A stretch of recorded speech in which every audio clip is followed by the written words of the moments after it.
Assalamu alaikum. How are you, my dear beloved student? I hope that you are hale and hearty, safe and sound today.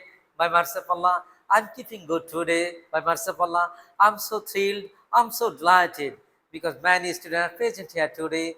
My dear student, if you attend your school regularly time, you will gain varieties of knowledge. You will gain moral or ethical education. Through learning, be able to improve your lives. Okay my student, চলো আমরা এখন মূল পাঠে চলে আসি। ওকে, আমাদের আজকে পাঠের বিষয় হলো ফিউচার পারফেক্ট টেন্স। হ্যাঁ, প্রথমে আমরা জানবো ফিউচার পারফেক্ট টেন্স কাকে বলে, এর গঠন প্রণালী কি, হ্যাঁ, কিভাবে এটা বোঝা যায়।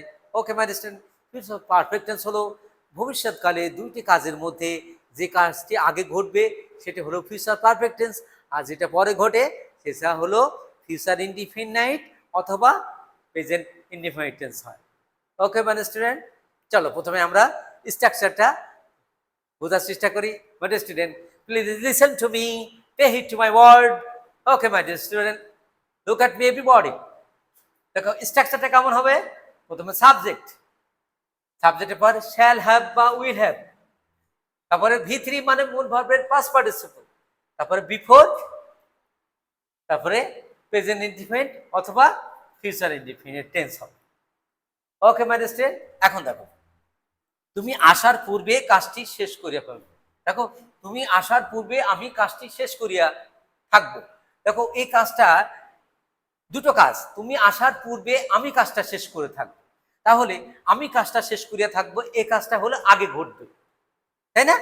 তাহলে এই কাজটা আগে ঘটবে, তাহলে এটা হবে ফিউচার পারফেক্ট টেন্স। হ্যাঁ, আর পরেরটা প্রেজেন্ট ইনডিফিনিট টেন্স লেখা যায়, আবার ফিউচার ইনডিফিনিট টেন্সও দেখা যায়। ওকে মানে স্টুডেন্ট, তাহলে দেখো তুমি আসার পূর্বে আমি কাজটি শেষ করিয়া থাকবো, তাহলে কিন্তু হবে দেখো I shall have finish reading finish the work before you come. তুমি, হ্যাঁ, তুমি আসার পূর্বে আমি কাজটি শেষ করিয়া থাকবো, তাহলে তুমি আসার পূর্বে কাজটি শেষ, আমি কাজটি শেষ করে থাকবো, এটা হলো ফিউচার পারফেক্ট টেন্স। এ কারণে এটা আগে লিখবো, I shall have finished the work before you come. Okay, তাহলে দেখ সাবজেক্ট প্রথমে কি আই, তাহলে শ্যাল হ্যাভ বসলো, মূল ভার্ব হলো ফিনিশ, তার past participle finished, the work হলো অবজেক্ট, হ্যাঁ, বিফোর, তারপরে ইউ কাম, এটা প্রেজেন্ট টেন্স বানালাম, প্রেজেন্ট ইনডিফিনিট টেন্স। ওকে, তাহলে তুমি আসার পূর্বে আমি কাজটি শেষ করিয়া থাকবো, তাহলে I shall have finished the work before you come, অথবা বিফোর ইউ উইল কাম। বিকেল 4টার মধ্যে আমি, হ্যাঁ, বিকেল 4টার মধ্যে বইটি পড়িয়া শেষ করব, মানে আমি শেষ করব, তাহলে কি হবে, আমি বিকেল 4টার মধ্যে বইটি পড়িয়া শেষ করব। Okay my student, please listen to me, তাহলে I shall have finished reading the book by 4 PM, এটা এইভাবে লেখা আছে। হ্যাঁ, এখানে যখনও দুইটার কাজ নেই, কিন্তু একটা সীমার মধ্যে বলেছে, এই কারণে আমরা এইভাবে লিখতে পারি।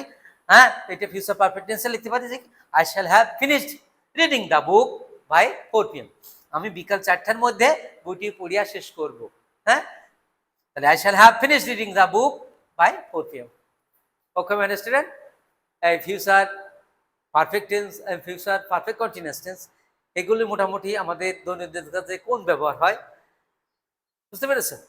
সবচেয়ে বেশি ইম্পর্টেন্ট হলো present indefinite, present continuous, present perfect continuous, past indefinite, past continuous, future indefinite, এগুলো হলো বেশি ইম্পর্টেন্ট।